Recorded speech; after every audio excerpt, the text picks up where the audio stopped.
All right, welcome to the first of its kind, world-changing manufacturers network. Lisa Ryan has her ears to the ground and her heart in the game. Get ongoing education and new connections right here with Lisa and the Manufacturers Network. Buckle your seat, listen, and spread the word. Here's Lisa. Hey, it's Lisa Ryan. Welcome to the Manufacturers Network podcast. I'm excited to introduce you today to our guest, Lisa Anderson.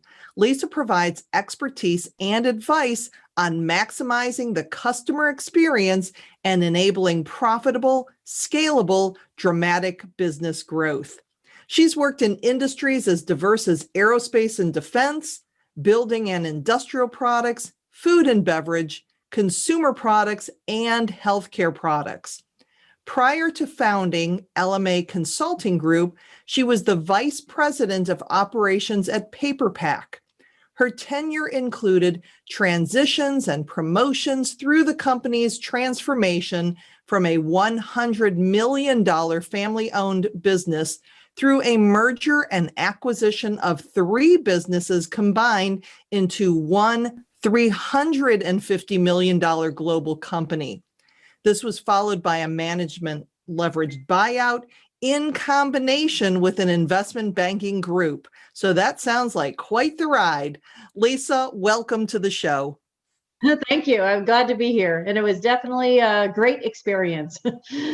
So share with us a little bit about your background, including more of the details of what you did with PaperPak. I've been consulting now for 15 years, but prior to that, I actually started my career at Coca-Cola and did planning and distribution planning, and went to a plastic injection molder, and then on to PaperPak. At PaperPak, you're right, it was quite the ride. It was quite the experience.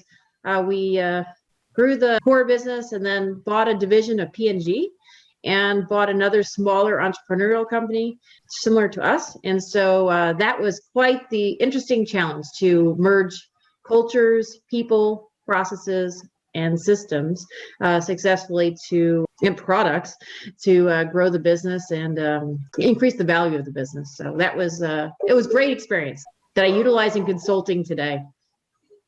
And even with all of those changes and everything that you went through in your history prior to today, the last year has been, shall we say, rather interesting in manufacturing. So how are you working with all of these changing conditions that are happening right now in the manufacturing marketplace? Never been busier. Current clients absolutely are finding that their demand is volatile, to say the least.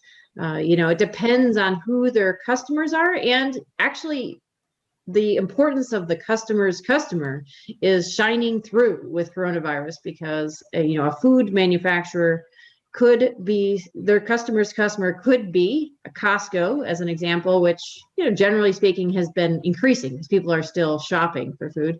On the other hand, the customer's customer could be Starbucks, and that really took a nosedive when a lot of Starbucks closed down, and in some areas of the country, only drive-thrus are open. It very much led to volatility in demand, which meant that we had to focus extra efforts on understanding changing customer behaviors and getting a better handle on our demand so that we could know what to manufacture, how to set up our supply chain to be successful.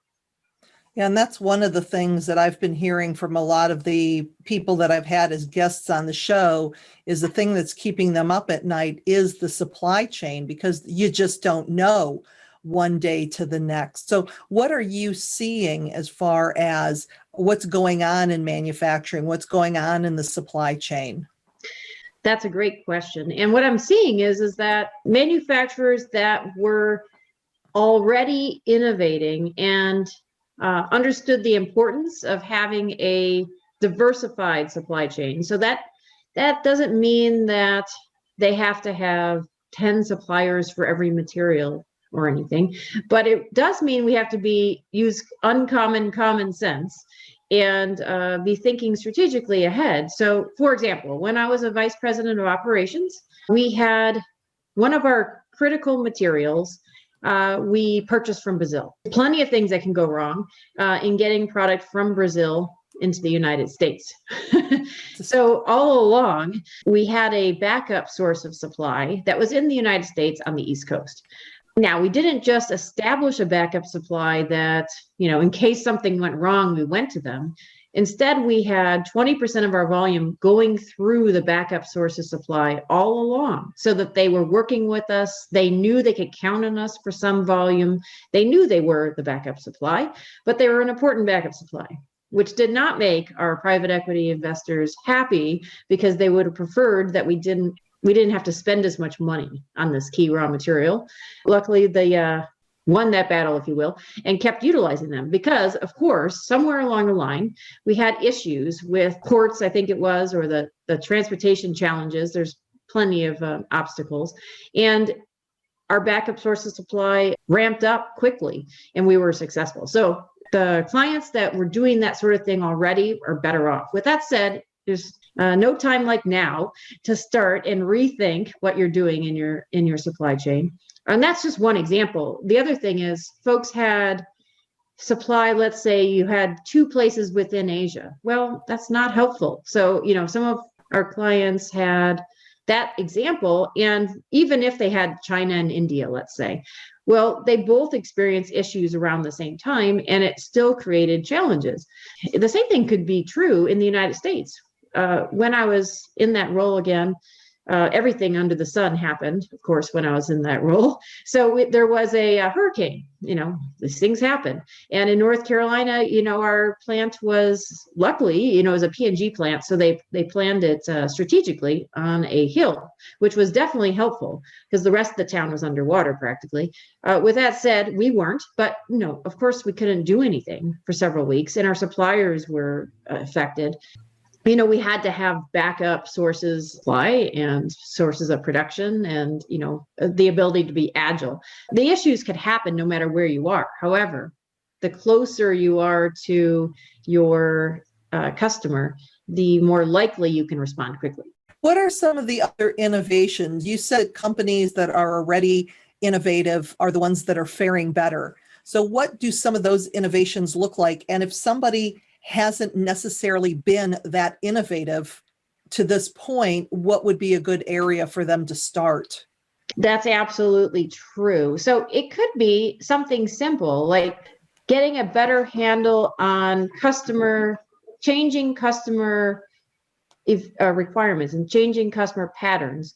And that could be as simple as talking to your customers and collaborating with customers on, how can we impact our customer. It depends on how many lines you have in your future.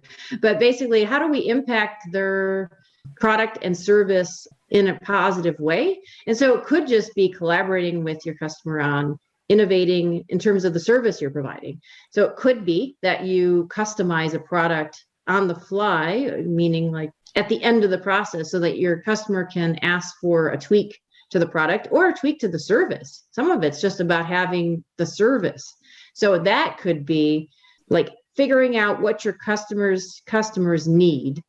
So for example, let's say your end customer is a customer at Walmart, which actually is the same situation of if your customer was Boeing, which surprisingly enough, really at the end in Walmart, you have a customer buying products, so you can get point of sale type data. And at Boeing, they're using the product to build a plane. Either way, if you can figure out what needs to go to all the Boeing branches, which there are fewer than there are Walmarts, but there are still several. So if you can figure out what needs to go to each Boeing facility, so that Boeing doesn't have to do it and they just have what they need when they need it, and they don't have too much, that's a service that you're providing to Boeing. The same thing is true for Walmart, which is more expected. But basically for Walmart, same thing. If we provide product to every Walmart in the country and the distribution centers, it depends on what you're doing and what you're supplying, then for them, that saves them a lot of hassle, and they can focus on more activities that help them promote the products in the store, let's say. So those are some of the innovative products and services you could provide without, even having to redesign products or do anything significant. But when it does relate to the product, there's a lot of configure to order options on products where you can say, I'd like it in this package size or that package size, or this color or that color.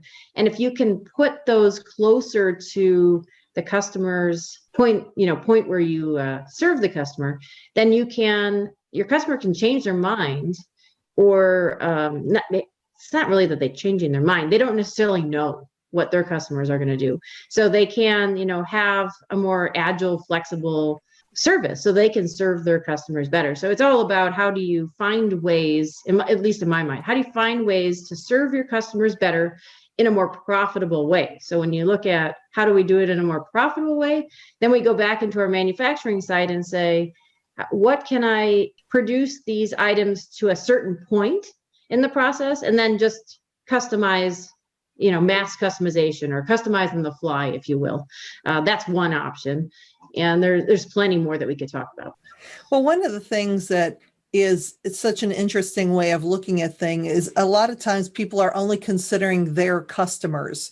And the fact of just taking it that one step further to think about your customer's customer, it gives you that much better of an opportunity to come to an understanding as far as how you can better serve that customer so that they can serve their customer. And it just opens up not only a whole new conversation and way of looking at things, but it really, I believe, would set your business apart because nobody else is asking them that question. Well, tell us about your customers, because they're so focused only on their customer. So I think that would be something right off the bat as far as just what can you do today?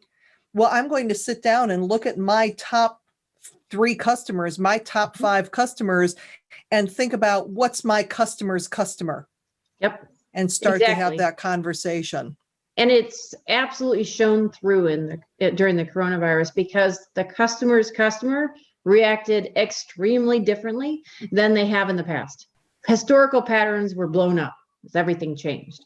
So, if the customer's customer supported hospitality, they probably tanked. If they supported PPE type of business, they obviously increased dramatically. But that was true for many other less obvious industries.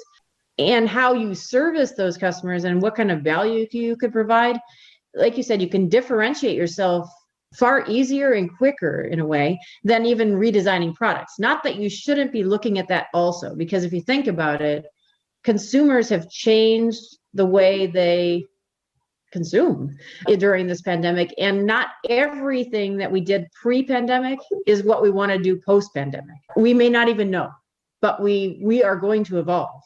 And so are businesses, understanding what new products they would need and new services, but we were talking about services prior to this. So what new products they'll need or what tweaks to products they'll need in the future, given what's happening in the pandemic. We don't want to wait till it's done in order to figure that out.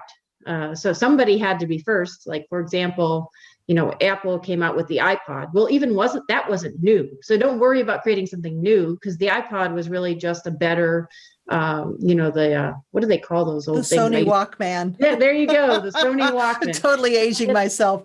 No, I used to use that too. So I was thinking, what the heck was the name? But the Sony Walkman, it wasn't even new, but it was new. No one knew they needed an iPod.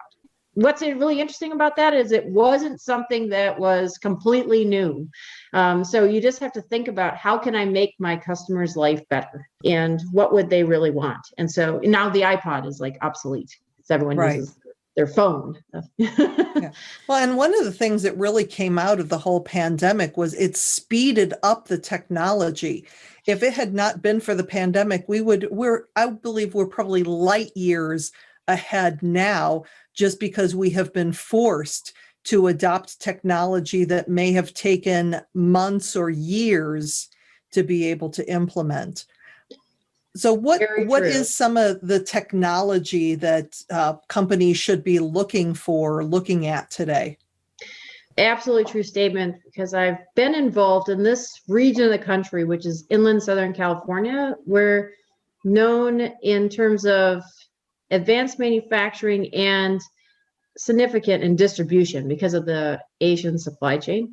And so they had been concerned for several years that we needed to do something to reskill and look at the changing conditions, because technology advances, we're going to automate warehouses, if you will, as well as manufacturing facilities. And how would we keep up with changing conditions? Well, since the pandemic, that has been accelerated. What was 5 years ago is now happening now. So that's, like, to your point, first of all, that's really true. So what are some of the technologies? Well, one of them is quite boring, if you will, but very necessary. And that's, do you have a modern ERP system, which is the system, that you use to take orders, ship, receive, produce, invoice, etc.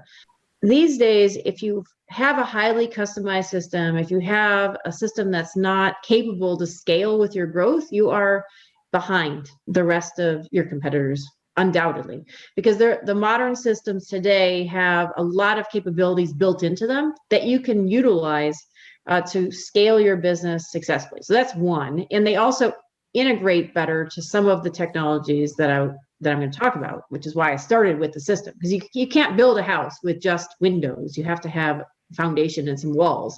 So it would help to have a foundation in your technology to start with. So with that said, artificial intelligence is certainly gaining momentum. How does that apply? Well, for one, in the demand forecasting, which we just talked about, changing customer conditions, the ability to apply artificial intelligence to find patterns where there are none is helpful. So that's one of the areas where artificial intelligence is coming into play. Similarly, in like cash flow planning, which is absolutely critical, especially depending on your size company or your status, I guess.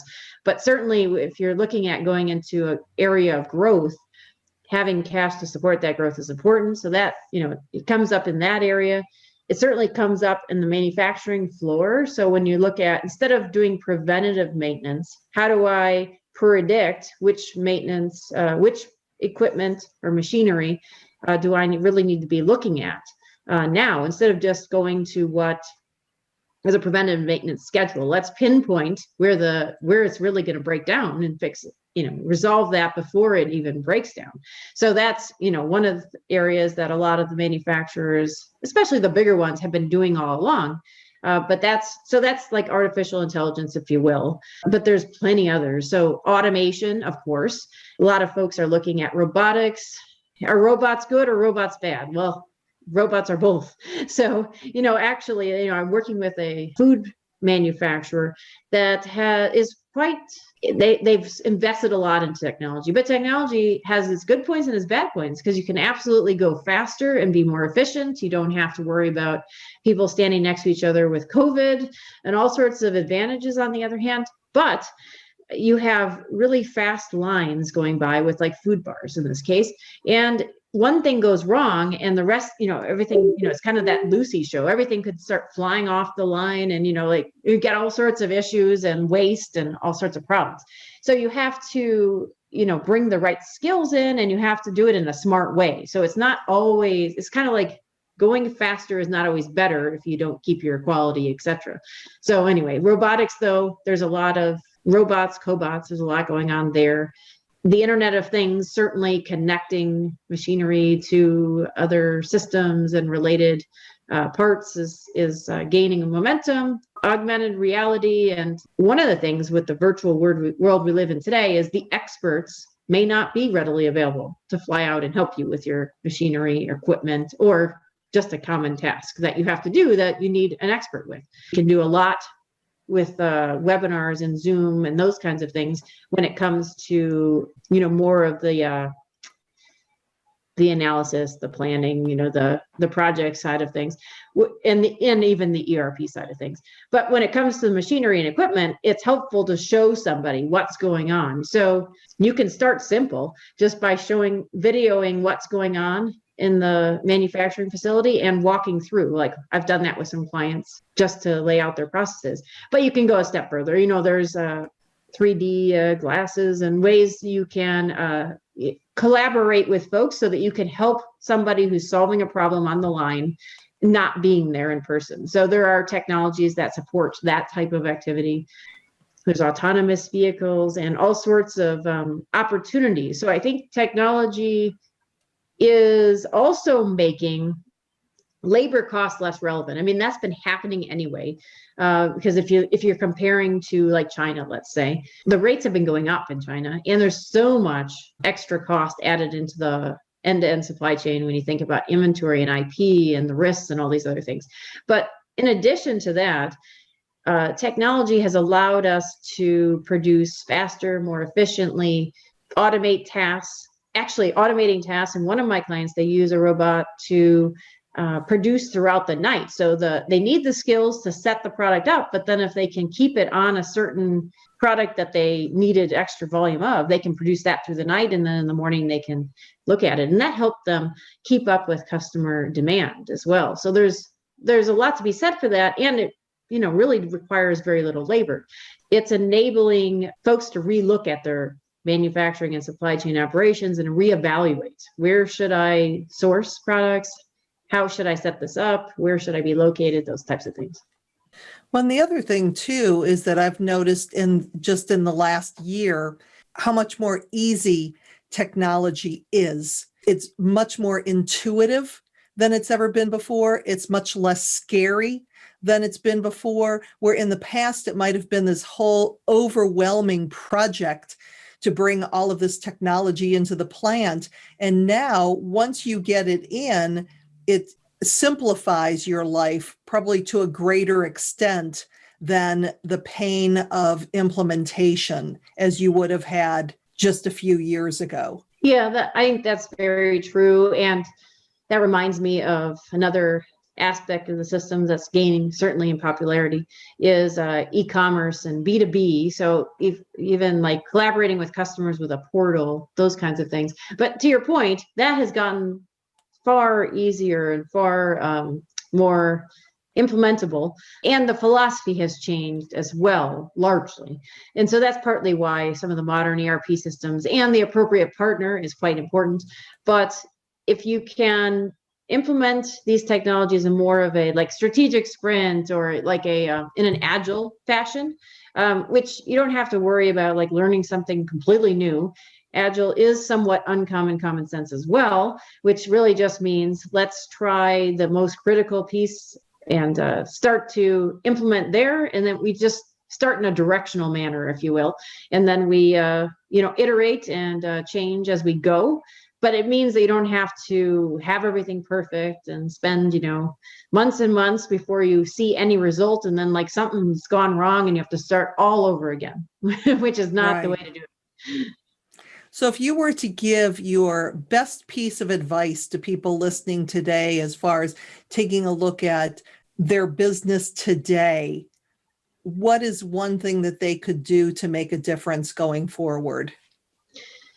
Well, so I would say the one thing that they can do is what you brought up earlier from my prior comments, and that is really look at changing customer conditions, changing customer requirements, and how you can add value to that, to your customers and your customers' customers, and so on, because it will really take your business to a whole new level, and more businesses succeed, and not only succeed, but like pull away from the competition during times of turbulence, significant times of turbulence, which COVID would be one, the Great Depression is like another, than any other time. So it'll be the once in a lifetime opportunity, if you will, to really pull away from the competition by innovating, pulling all the resources to innovate, collaborate, look at your data, everything in above on your looking at your customer.